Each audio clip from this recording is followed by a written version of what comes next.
there was a flurry of commitments in mid to late December that William had Colorado fans pinching themselves, wondering if they were dreaming, if this was real life. And so many guys that we want to circle back and do a deeper dive on some of them. And one of them is Omar White, an early blue chip recruit for the Buffaloes in the 2024 class.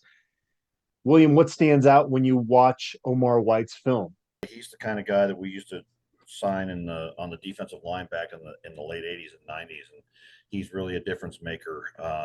Just really offers from everybody in the Power Five level. But when you watch his film, Georgia football, especially in that area, is big boys. And as soon as you turn on his film, you can see him because he's the biggest of the big guys, and he's playing next to Eric Brantley, who's not small himself. But what really stands out is his he's got that combination of things that you see on Alabama and Georgia and Clemson defensive lines, where he's got the huge size at six. Yeah, I'd probably say 6'4", 310.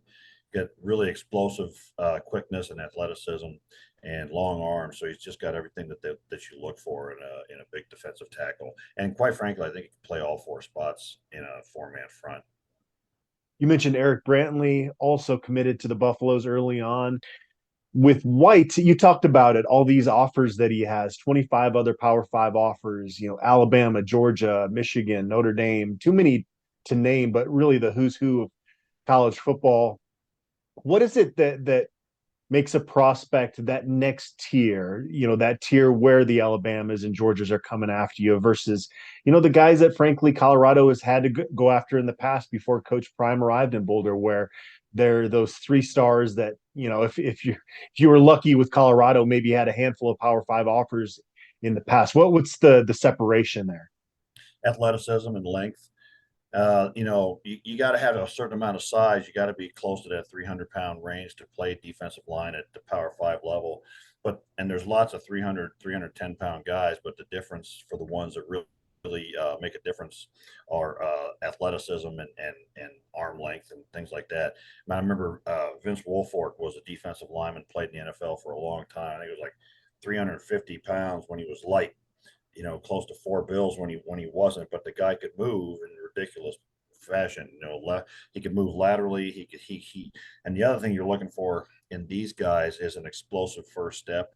So you look at the guys that we would sign like that, and they're not going to have that explosive first step. If you watch the Omar White film and try to see when the ball is snapped and see how quickly he reacts and responds, you'll see that he's just a half a seconds quicker than everybody else. There's one play at I want to say 37-second mark where he's actually lined up at a defensive end, and you see at the snap of the ball, he drives both hands into the chest of the offensive tackle and actually stands him up and drives him back. And those are the kinds of things that you're looking for, because that shows he's got the explosiveness and he's got power through the hips and he's got length. One of the things that people don't think about in terms of linemen at this level is hip flexibility and the ability to drive with power through the hips, and he's got that. But he can also run. You watch him run down a quarterback and get out to the sidelines on this field. And quite frankly, we've had linebackers that don't run the way this 310-pounder runs.